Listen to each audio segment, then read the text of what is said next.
The beauty of philanthropy is that it's a highfalutin word and we associate it with Andrew Carnegie and Bill Gates, but it's really anybody doing it at the level that's comfortable for them. And people can make gifts at whatever level is comfortable for them. That's today's guest on Sidebar, Dan Baldwin, CEO of the Community Foundation for Monterey County. Sidebar is brought to you by Monterey College of Law, San Luis Obispo College of Law, Kern County College of Law, and Empire College of Law, located in Santa Rosa. Welcome to Sidebar, featuring conversations about optimism in action with lawyers and leaders inspiring change. And now your co-hosts, Jackie Gardina and Mitch Winnick. Jackie, I'm thrilled today to have Dan Baldwin, CEO of the Community Foundation for Monterey County, as our guest. The Community Foundation looks across the entire community and helps organizations from children to elderly to food to healthcare, theater, the arts. Many of us are unfamiliar with the breadth of what a community foundation does to help all of these things happen. Dan has been president and CEO of the Community Foundation for Monterey County since 2010, having previously done a similar position at the Greater Cedar Rapids Community Foundation. An Iowa person, just like you, Jackie, so I suspect we're going to hear a little more Iowa talk before it's over. Dan, thank you for joining us today, and we're thrilled to have you. Oh, it's really my pleasure. Thanks for having me. Dan, thanks so much for joining us today on Sidebar. And I do want to get to the important work that you're doing in Monterey County and beyond, but I do have to find out, it says native Iowa, but where in Iowa? So I was born in Keokuk, way down in the southeast tip. I went to junior high and high school in a town called Manchester, which is 50 miles straight west of Dubuque. Went to the University of Iowa. Moved away and, much to my surprise, migrated back with two kids to Cedar Rapids. I lived in Cedar Rapids for 14 years. I was a museum director before I became the CEO of the Community Foundation. I moved here from Cedar Rapids in 2010. And what about you? What are your Iowa roots? Like you, I attended University of Iowa. So we're Hawkeyes. Go Knights. I want to circle back to one of the things that you hit on is when you're on the museum side, you're always looking for money. And now on the foundation side, you have the joy of giving money and providing those organizations in need the funding they need to do the work that they do. So I do want to talk a little bit about how you got into the foundation work and how you build momentum for the work that you do. The one nice thing about community foundations is that we're not only grantors, we also are this connective tissue between the donor community and the nonprofit communities. Part of the real joy of working in community foundations is that we are connecting people that are philanthropically inclined to causes that they care about, but then also we introduce a lot of things to them of which they may have been unaware. A lot of the real joy in the work is really in the outcomes. It's in the impacts that we're able to make and knowing that we're really improving people's lives. That's essentially what philanthropy is about. Well, let's talk a little about the money and then drill down into some of these stories, because I think that's what people are truly interested in. People might consider Monterey County a relatively small county, certainly by population. And yet you're a community foundation serving our county with over $400 million in assets. And as your website says, since 1981, you've made grants of over $382 million. That's just an extraordinary amount of impact within the community. It's a huge responsibility. Who helps you manage that? The money is managed by investment committee, and we have an investment consultant. In terms of the money out, donor advisors recommend grants. One of the secret sauce of a community foundation is how much do you have in terms of discretionary assets? How much drive your own grant programs? For that, we utilize a grant committee of the board, but staff is very involved. We have program officers. It's a pretty invigorating debate or conversation that takes place. When I arrived in 2010, that year, we granted a shade over $6 million. And in 2024, we granted over $45 million. Dan, that's really quite extraordinary. The way we characterize this, our lead data point is grant making. We talk about grant making before we talk about funds, total assets, before any of that, because we're a mission-based organization and we are making those grants, improving our community is at the core of why we're here. Talk to us a little about the type of organizations that seek out these grants. It's a really wide range. Who seeks out the Community Foundation for help? Everyone. When you were talking earlier, Mitch, about population-wise, we are a small county. Geographically, we're a very large county. We're also in a remarkably diverse county, which is why we all like living here. So we need to be accessible to all of that, every part of Monterey County. Ranchers in the south, you have berry farms in the north, you have Big Sur, you have Carmel and Salinas and ag country. And we need to have programs that accommodate whatever the needs might be in those communities. You mentioned earlier arts and culture. And in our case, it's a diverse community. So it's not just straightforward, typical arts grant making. I mean, we are trying to make grants to organizations that are working in the various aspects of our community. But this also includes the environment. It does include food insecurity. It includes access to health care, homelessness, affordable housing, trying to just play our part in whatever those emerging needs are that shift and shape over time. One of the things that we're very proud of is our ability to recognize those changing needs, to be at the forefront of being able to make grants that help mitigate that need. I just want to circle back to something that you said a little bit earlier, Dan, which is donor advised fund. What makes that special? Thanks for asking that question because there's a lot of confusion around donor advised funds. A donor advised fund is a receptacle where people can place charitable assets and work with us on how to deploy those assets, grant making out of those funds. Donor advisors enjoy the partnership and getting feedback from us. When we know a donor advisor's grant history, we will make sure they're aware of projects. And so we then encourage them to support things that are within their fields of interest. We've expanded so many ways that we can impact the community and the nonprofit community. We have a loan program called Community Impact Investments, and we made a $2 million loan to the PAC rep to finish the Golden Bough Theater. They were stuck. And that was during the beginning of COVID. They knew that they were active in their fundraising, but they didn't have the money in. So we fronted them the money to get it done. And I haven't been there yet, but I hear it's spectacular. You guys stepped up in a similar way for Gathering for Women, which was I believe the only organization that focuses specifically on women being unhoused. That's correct. And you allowed them to have a permanent place now through the loan program as well. They were able then to expand, and they're about to launch a capital campaign. We feel very gratified. They can't really get traditional financing, or the financing can be way more expensive than our rates. It's just great to see. For me, what drove me to create this was that we have this big portfolio, $400 million, and it's all invested out there. Why couldn't we take some small portion of that portfolio, invest it locally, and get a return? And it's in the fixed income portion, and it's all at Treasury rates. It's the same thing as if we were buying Treasury notes, but the dollars are helping our nonprofit community directly. It's really a cool concept. Dan, that's a perfect example of something that benefited not only the investments in the Community Foundation, but also the nonprofit community as well.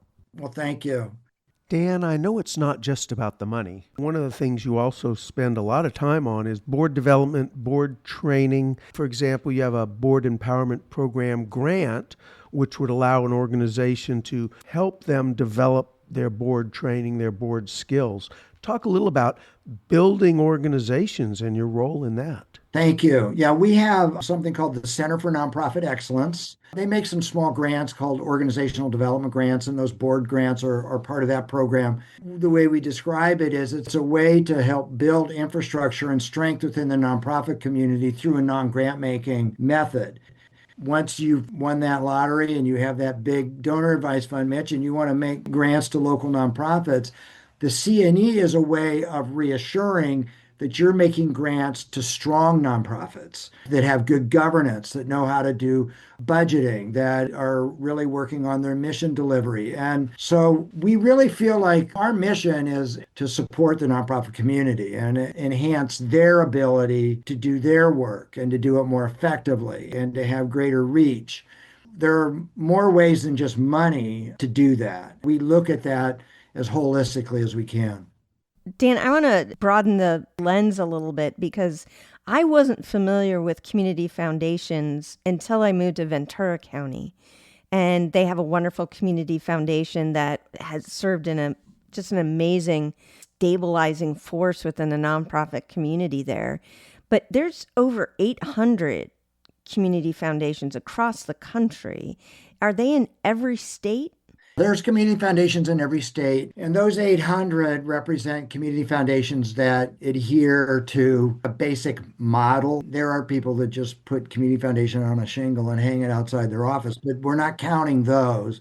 Our National Association, the Council on Foundations, that's their number. 40 in California. The largest one in the country is Silicon Valley. About 6 of the largest 15 or 20 are in California. But there's no national community foundation office. We're all freestanding, independent 501c3s.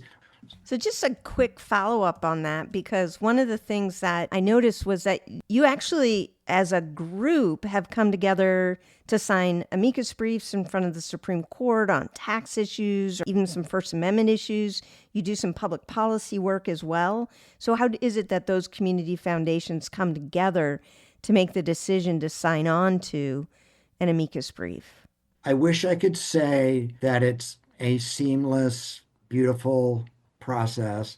In our field, the Council on Foundations has a policy and advocacy arm. They're really the drivers of something that would be across the country. But there's also a lobbying firm in DC that signed up about 135 community foundations, and we're a member. I've been on their steering committee for over 10 years. That is also very active on the Hill, and those are national. So we are tethered in many different ways. It is a little chaotic at times. We have a state association, the League of California Community Foundations, and we've had to do policy work. And I used to chair that, and we've actually had to do some defense work around donor advised funds that were largely misunderstood. And we did it very effectively in California. And at the end of the day, you're hoping to educate, not just upset people, and come out everybody stronger at the end of the day.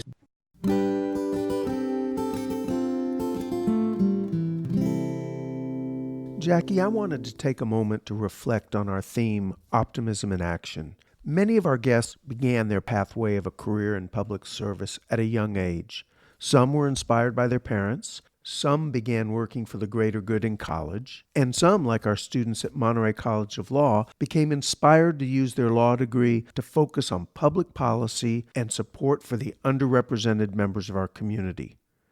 Our family of nonprofit accredited law schools that include Monterey College of Law, San Luis Obispo College of Law, Kern County College of Law, and Empire College of Law provides working adults with the opportunity to attend a part-time evening program at one of our campus locations or by attending our online hybrid degree program. If you're interested in learning more about one of our law school programs, go to www.montereylaw.edu.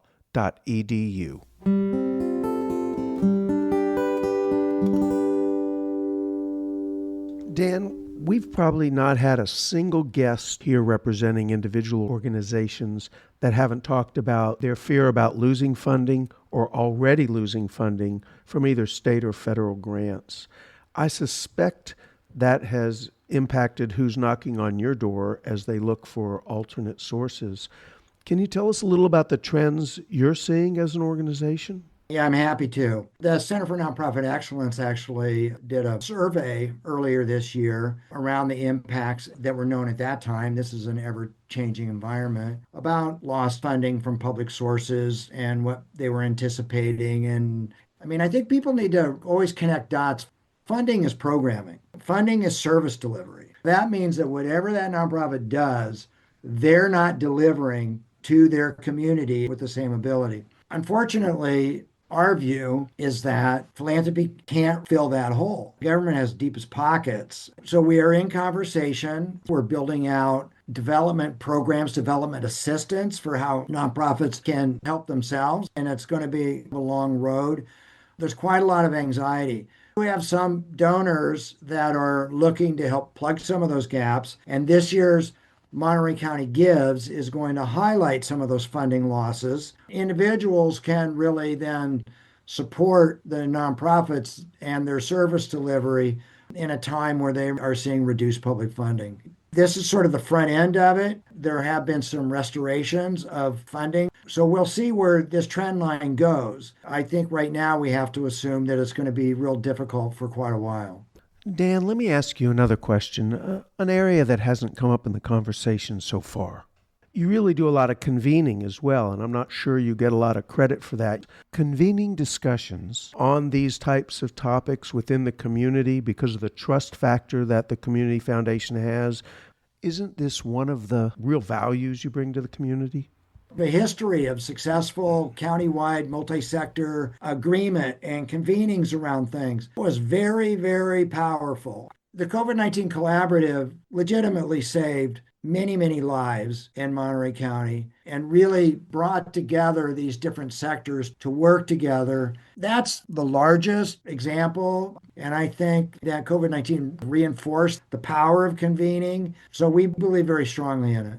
Dan, one of the things that really comes out in listening to you is your passion and dedication for serving the communities that you're a part of. And I know getting up every day for the last 2+ decades to do the work that you're doing means that you have to love it. But you also have to stay optimistic in the face of some daunting challenges like COVID-19 or the fires when the community is under stress. Are there particular stories or impacts that you've had that you feel really proud about and allows you to get up every day and say, I want to try to duplicate that? You know, I got into this work. I don't know why. I mean, we're all just wired a particular way, right?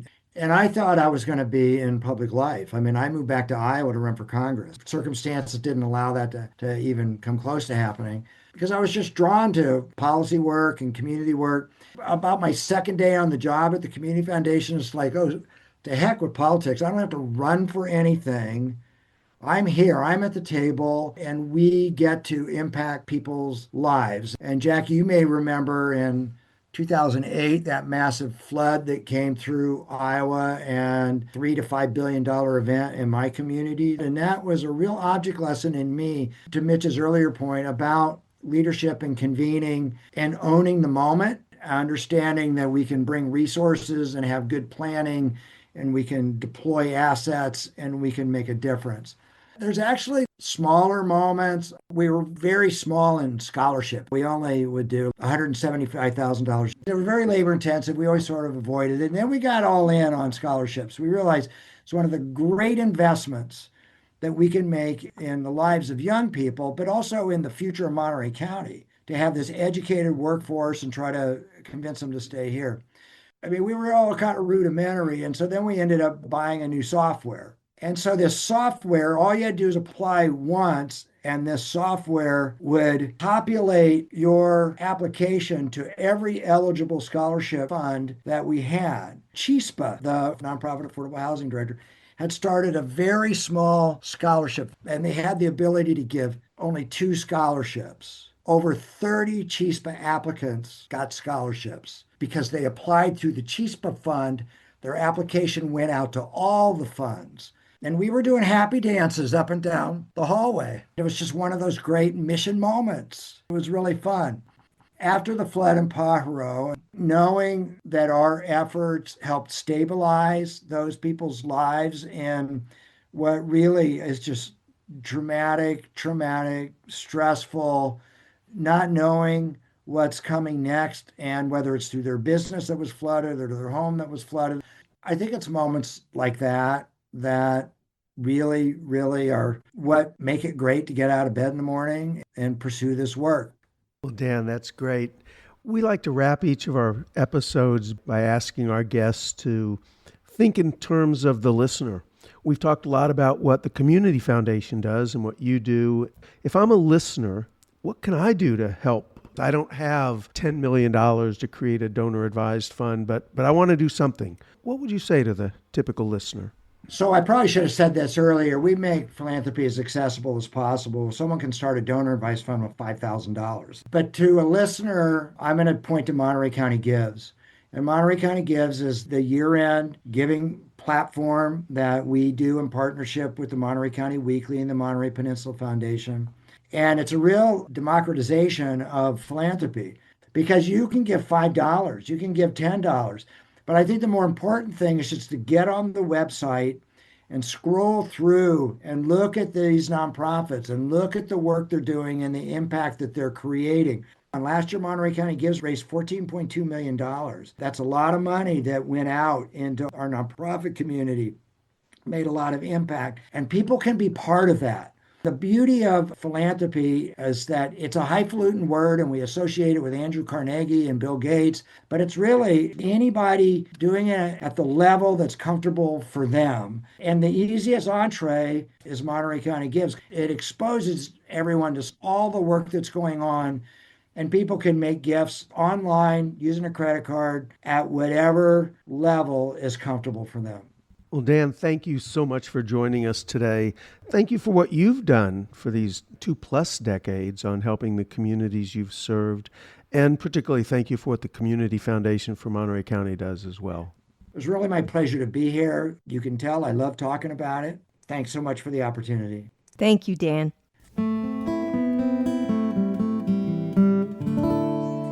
One of the things I loved about what Dan said was how he had this interest in politics and policy really because he wanted to help people. He wanted to be a public servant. And that when he entered the not-for-profit world, he realized that he was going to do that exact same work, but have a direct and real impact on people in the moment. We sometimes lose track of the fact that people enter politics often because they do want to serve their community. And Dan just reminded me that you can do that in a variety of ways, both in the way that he's doing it by touching the community directly and through larger policy work. But it was just a real joy to talk to him and hear about the work that he does and the foundations do across the country. I think the other great reminder by Dan was that it isn't just about the money, although they've done an extraordinary job, as we heard, of expanding the scope of their financial resources. But he came back repeatedly and said, it's about the mission. It's about how you impact the community. It's about how you use the dollars. And I thought one of the greatest takeaways of this episode is when he said, remember when we're hearing that there are dollars being cut out of programs, it's not about the dollars. It's the mission of those programs that are being restricted by every dollar that gets cut. And I think that's something that's very important for us to remember. Once again, I want to thank everyone who joined us today on Sidebar. And as always, Mitch and I would love to know what's on your mind. You can reach us at sidebarmedia.org. SideBar would not be possible without our producer, David Eakin, who composes and plays all of the music you hear on SideBar. Thank you also to Dina Dowsett, who creates and coordinates SideBar's social media marketing.